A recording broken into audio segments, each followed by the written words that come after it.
I will live by the standard of reason, and if thinking in accordance with reason takes me to perdition, then I will go to hell with my reason, rather than to heaven without it. Robert Greene Ingersoll. Inconceivable! Will you please act like you have more than a two-word vocabulary? Is there air? You don't know! And now, a Yakk. Yakk! Yeah. Hey, don't touch that dial. You found Secular Yakking. I'm Robert. And I'm Amy. After years, No, many years of yakking at each other. we're here to yak at you. So sit back and enjoy the yakking. Hey, welcome back, everybody. I hope you had a wonderful year. Holidays as well. Yes, it's Good holidays. yeah. We've been out for 2 weeks. Yeah, I know. It kind of felt like a year, actually. Well, it was last year when we were on. See, it was a year ago. It was, Yeah. and we've had some minor improvements here at the studio. No. Yeah, we got new mics. Yeah, they're pretty. I mean, They actually sound better. do they though? We'll see. I hope so. Please let us know if they do or don't. Yeah, we'll find out. Yeah. But anyways, they're really pretty. They're like these old style 50s silver big mic looking things. I like them. They're cool. Yeah. So when we put them in your new office, when you get that, it'll look nice.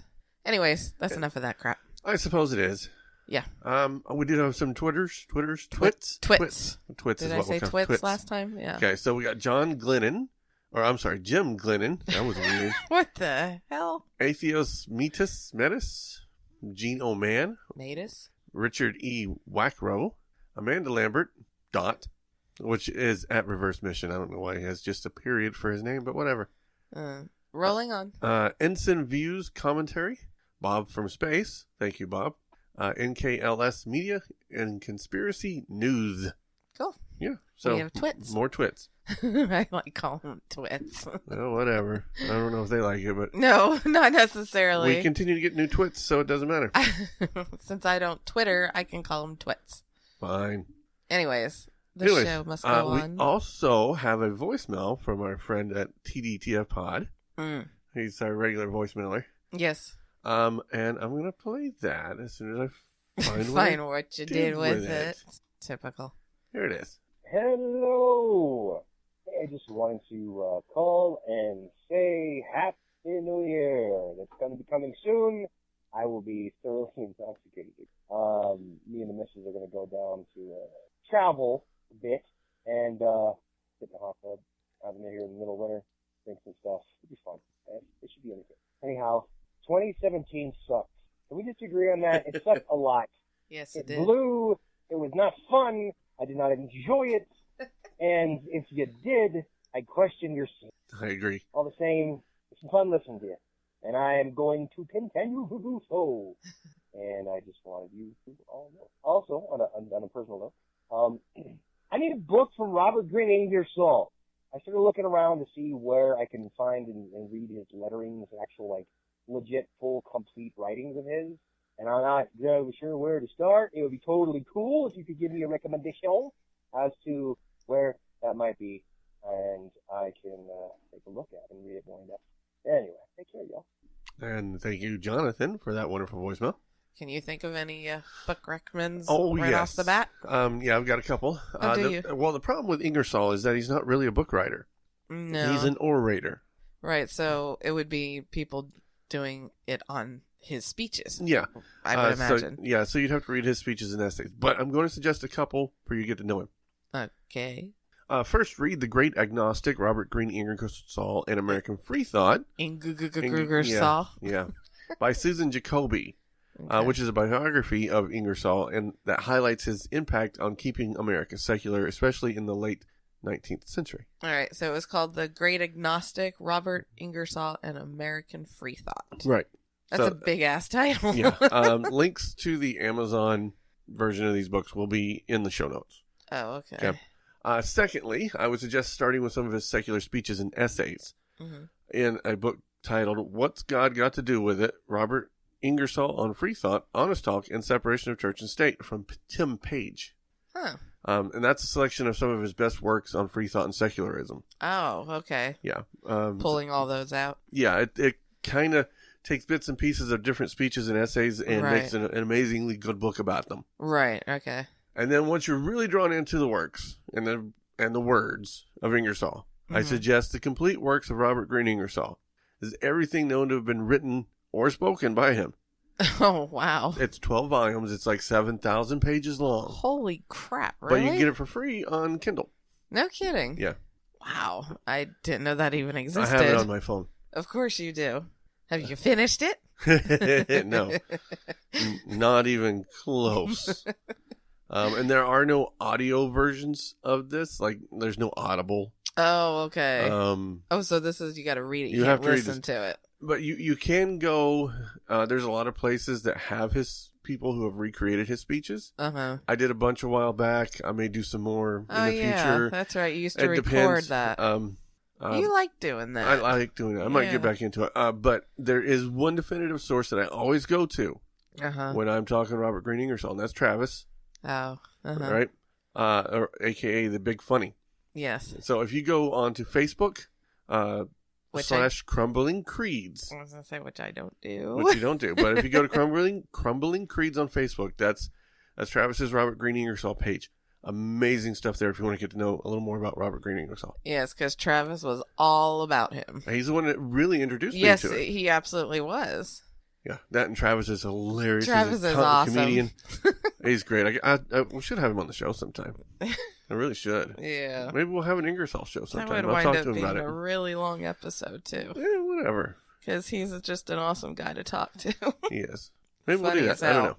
He's so damn funny. Anyway, again, thanks, Jonathan. We'll put your link to your show in the show notes as well, and then we'll send people over to listen to you because you are amazing as well. Sweet.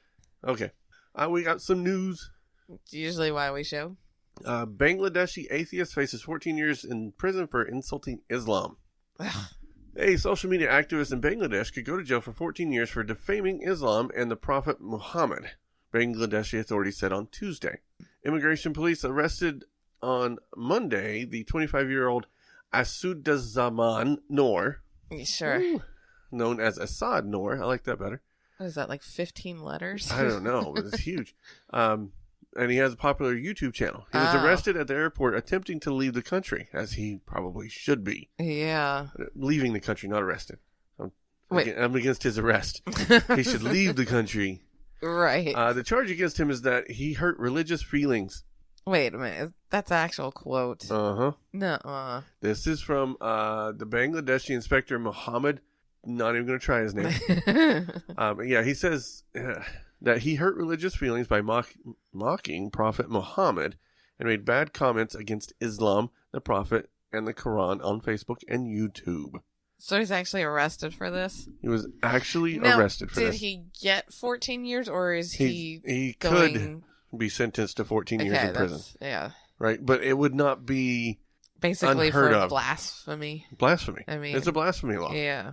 One of Noor's recent YouTube videos posted on November 15th shows him describing how Bangladesh wiped out its Hindu population. The video cites Wikipedia pages that detail the massacre and persecution of Hindus in Bangladesh from the 40s to the 70s. This is the kind of stuff that he got arrested for, was for telling things that I was actually gonna say this happened. already. What was the problem? It's facts But of it makes Islam look bad. But they already did that, so they already look bad because they did bad. But if you don't talk about it, it didn't it happen. doesn't exist. Right. Okay, how can he be arrested for just basically repeating what happened in history? How do you not arrest your teachers? Well, I think you can talk about what happened in history, but you can't blame Islam for it. But that's what happened. Well, so where's the problem? They hurt Islam's feelings. I mean, seriously. Oh my gosh. Definitely one of those moments where you're glad that you have what rights you have in America. Absolutely. I mean, even with stupid in office, well, hopefully he doesn't take those away.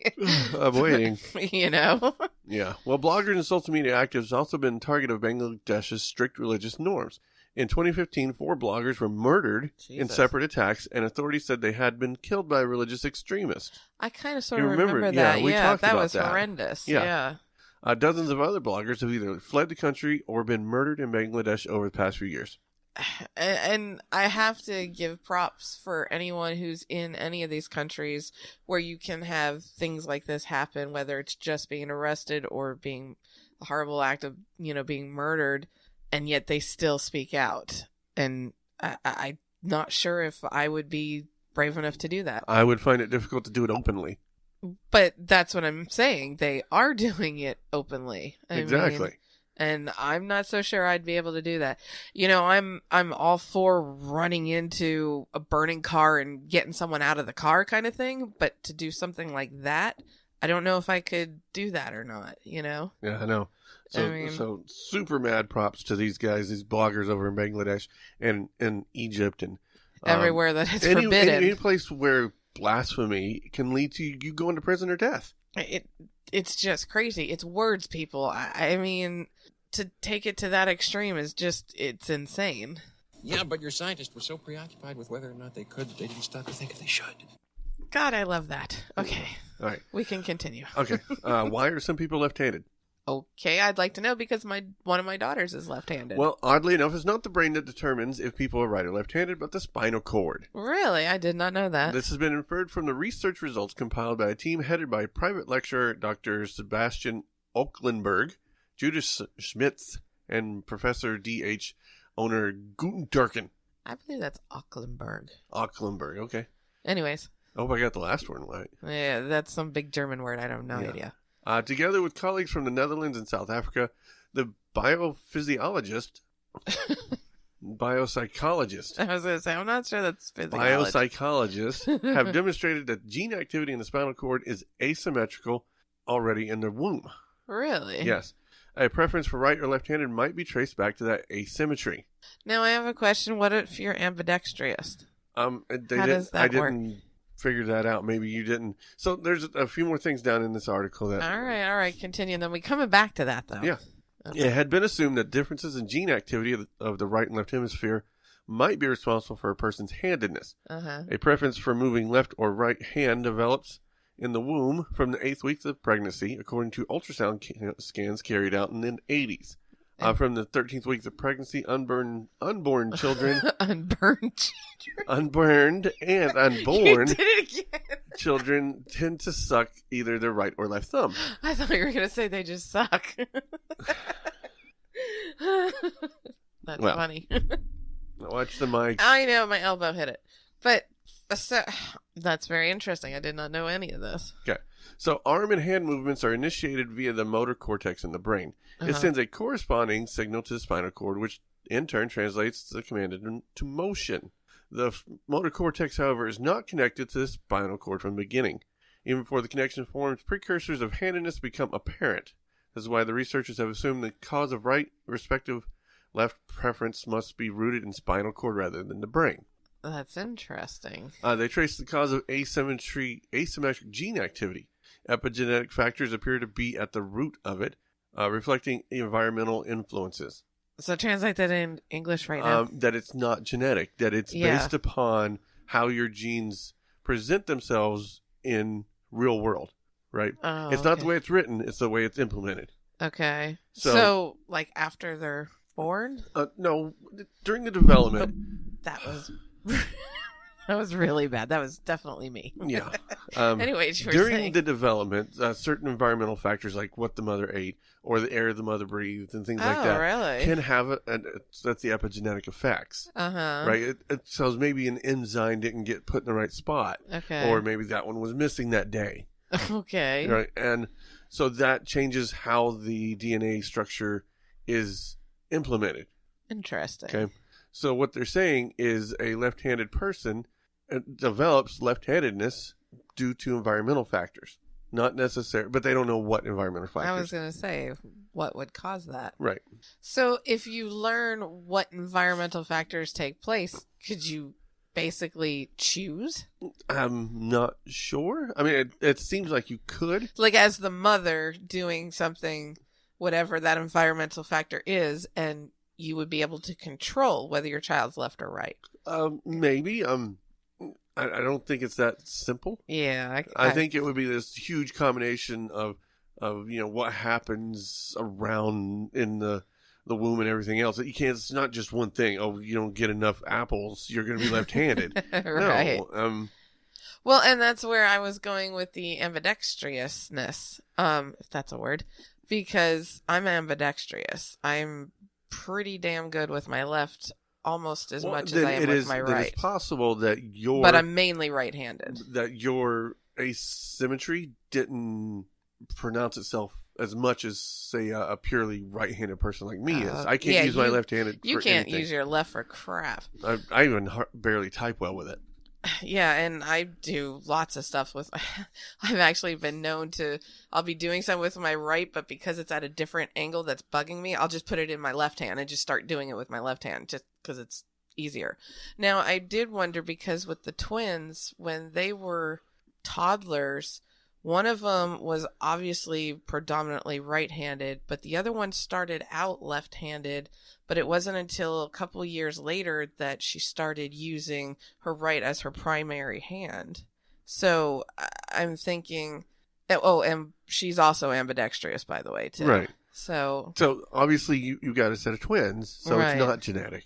Right, and they're identical, so Yeah. they shared the same, house for a while. So I'm thinking, that's what I was wondering, how that plays. Right. Because I really thought for sure she was going to be a lefty as a toddler, but then she just started using her right more and more.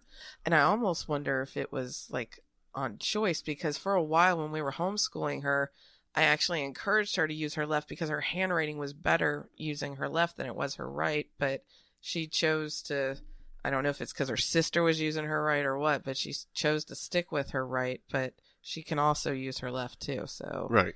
I don't know how that plays in. So I just thought that was an interesting article about how we become who we are. There's a lot of stuff about us that is epigenetic that we're just now beginning to understand. Right, and even that still has to go into detail about. Right. Yeah. No, I think that's very cool. My name is Jonathan Ariola of TDTF Pod. The more voices you hear, the more we observe and feel, the more we learn about the other facets of this complex and wondrous beast that is humanism and free thought. Join me on the science-loving journey through topics like justice, murder, family, diligence, taste, history, society, race, boob jobs, law, addiction, video games, fear, sacrifice, children. Wait, not sacrificing children, that's not what I meant. Bring the popcorn and watch me break down the issues too deep, too fast. Join me at TDTF Pod. I'm Jonathan Ariola. Talk to you soon. All right. So back to more news. Okay. Michelle Bachmann considers running for Senate in Minnesota.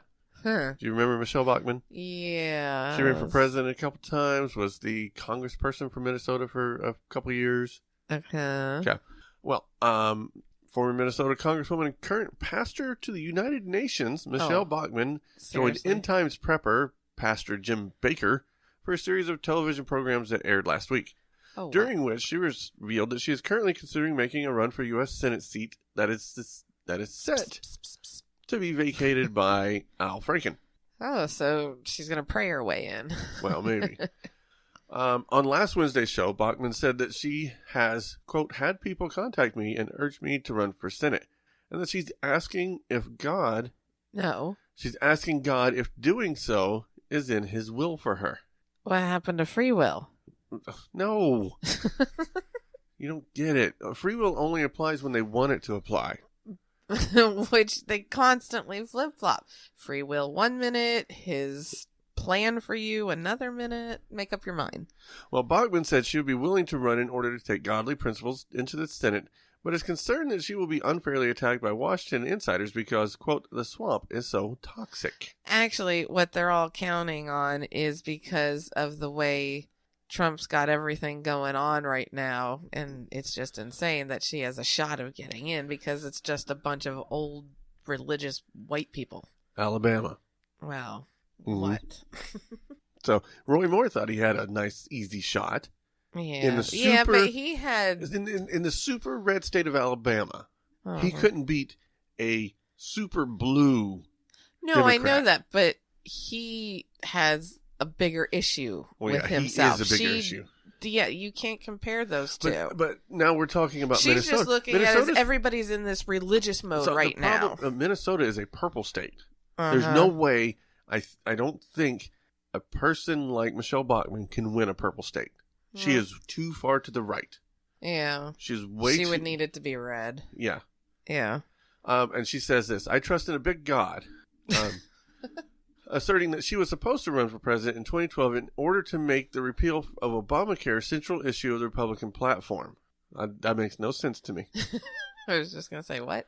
She says, I feel like I was wildly successful. I didn't win, but I moved the debate. So I didn't shed a tear when I left the contest because I felt like, I fulfilled my calling to God. You can't the talk. calling that God gave me. And it's a contest? This was from the debate. I know, but when is the 2012 presidential? Yeah. Yeah, it was a contest. I didn't realize that was a contest. Well, some people call it a contest. Really? Yeah. Anyways. So, and then she says, so the question is, am I being called to do this now? And she says, I don't know. Maybe she should pray some more. And get some answers. And get some answers, yes. Because that's the only place she's going to get answers, because I don't think she's smart enough to come up with her own. I like you said, if it's such a purple state, she's not going to win. No, not if Roy Moore lost. I don't see it happening. I don't see the Senate going full red again. That's a whole different issue. Yeah. Now, there may be some Republicans that go, but they're not going to be those extreme right wings that Trump and his cronies are expecting to get in. Yeah. I don't know. God, I swear it feels like we're going backwards. Yeah. I mean, Michelle Bachmann's. Who's Sarah Palin going to run for something next? Well, and not just backwards like that. I just mean, it just seems to be getting more and more religious again, or that's just me. Yeah, it is. Trust me, it is. But that'd be funny if Sarah Palin came into the show. Oh, God. No. I'd have to create a whole new segment just for her. Saturday Night Live would be so much fun. More than it already is. They'd have to bring Tina Fey back. Uh-huh. That would be fun. Oh, look at that! You fell for that too! I can't believe it, man! Alrighty. And your segment is crazy religions. Yes. Because that's pretty much what this has been adding up to. Well, that's all it is. Yeah. I just look for weird, crazy religions, and I can't believe people actually believe. Well, I was going to say, I can't believe there's enough to keep doing it. There's enough of everything to keep doing it. Anyway. All right, so universe people or cosmic people of light powers is a Czech and Slovak UFO religion found in the 1990s and centered around Ivo A. Benda. Their belief system is based upon the existence of extraterrestrial civilizations communicating with Benda and other contactees since October 1997. Telepathically, and later even by direct personal contact. They are considered to be the most distinctive UFO religion in the Czech Republic. Well, that's a distinction. Well, right? Wow. I give them an award. Anyway, according to Benda, extraterrestrial civilizations operate a fleet of spaceships led by Ashtar Galactic Command orbiting the Earth. They closely watch and help the good and are waiting to transport their followers into another dimension. The universe people's teachings incorporate various elements of ufology. Some foreign contactees are credited, though often also renounced after a time of misguided or deceptive Christianity. Jesus was a fine vibrations. She's giving me good vibrations. Being, and conspiracy theories full of evil are supposed to plan compulsory chipping. Forces of evil, honey. Forces of evil are supposed to plan compulsory chipping of the population. What the hell did you just say? Now, I'll get into it a little more. So this is just an overview. Okay. Benda based his philosophy on the information from many independent books, including Angels in the Starships by Giorgio Di Bitonto. Inside the Spaceships by George Adamansky. Bringers of the Dawn by Barbara Markineik. He adopted parts of the Swiss citizen Billy Muir's philosophy. However, Benda's philosophy is in some points in conflict with Muir's, and Muir has declined any contact with Benda and does not recognize his movement. All right, can we translate this now? No. Because I didn't understand what the hell you just said. Members of the movement distrust modern technologies and control mechanisms of the society. They consider mass media to be a tool of oppression and manipulation. Despite this, Benda often seeks contact with journalists to tell his ideas to the public. They often have problems with copyright infringement because Benda has declared that the only copyright owners are the universe creatures, who do not consider it important, and they also want to abolish money. What? Okay. Yeah, this one's weird. You go back to the beginning and translate what the hell you just said. These people are weird. Okay. Now, I'm going to translate what I just said I hope so. with this next part. Oh, hell. Okay, and this is where it does get weird. Oh, because the first part wasn't. They seem to communicate primarily through vibrant images with text and font colors that are actually cause eye strain to look at. I'm telling you, there's like bright red and next to fluorescent yellow and then lime green and then back to red. Like rainbows. Oh, it like hurts. Neon rainbows. It literally hurts to look at the text on this thing. Okay. And it's like, I don't even know how to describe what the images look like. They're just, I don't know, it's like Easter broke onto the page. It's weird. Still not helping me, but continue. Anyway, in these images, they convey messages that Saurians, who come from the dark worlds, are implanting humans with chips in order to control them. Okay. Chips. Okay. According to their website, over 3 billion humans are under complete control of the Saurians, and 1.8 billion are under partial control. Alrighty then. They state that getting chipped will lead to slavery of all humankind. Okay, keep going. The chips.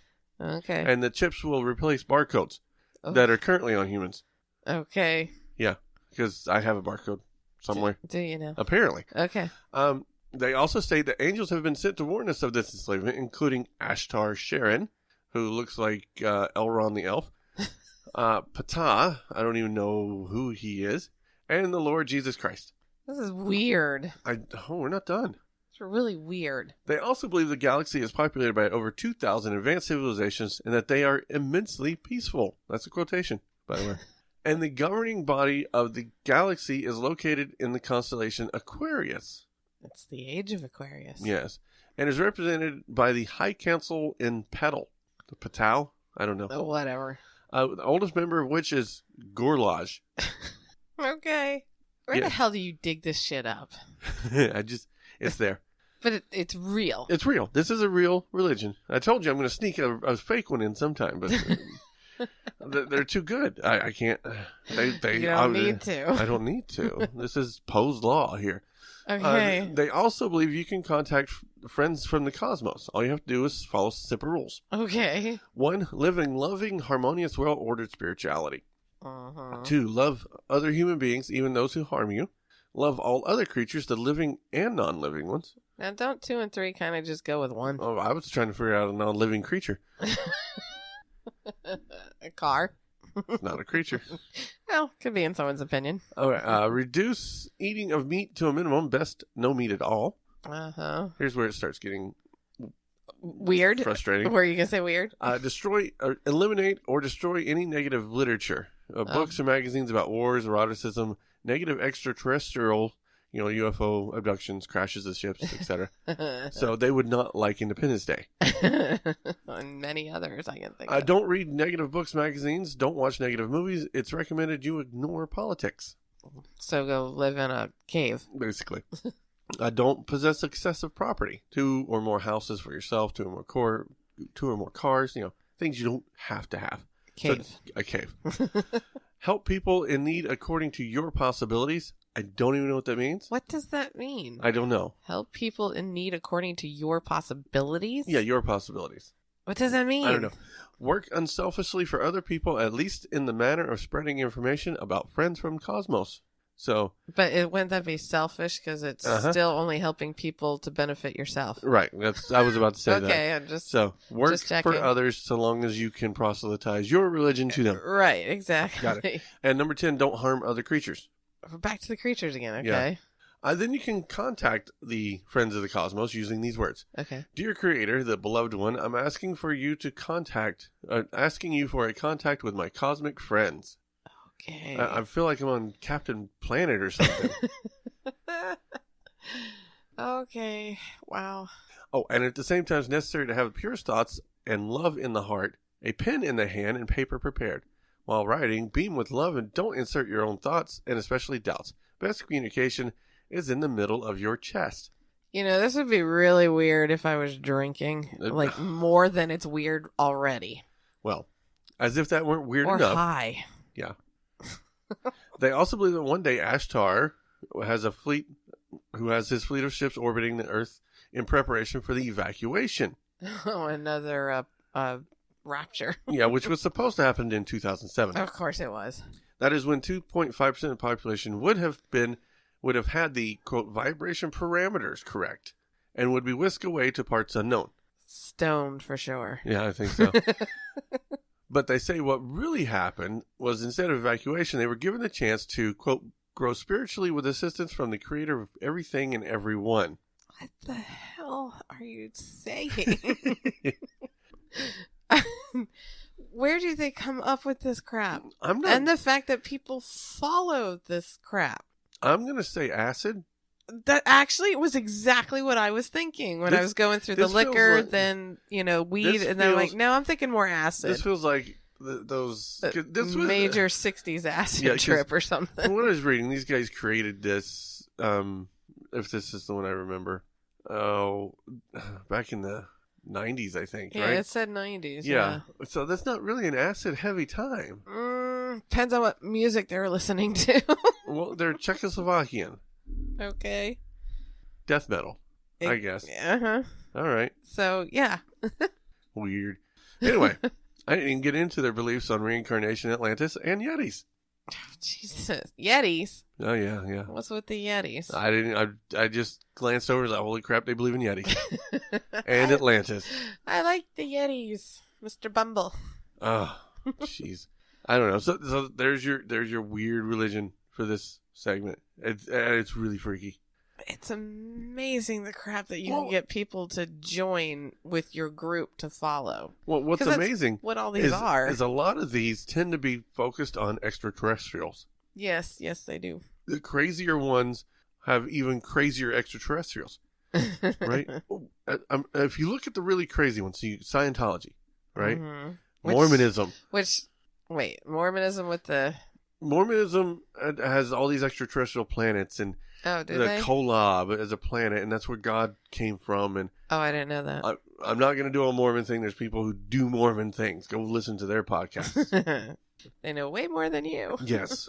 So I'm not going to do the mainstream religions on here, but it's kind of the same thing. Well, and I'm surprised anybody believes in Mormon religion too, as much as I am this one. Right. It's just so weird.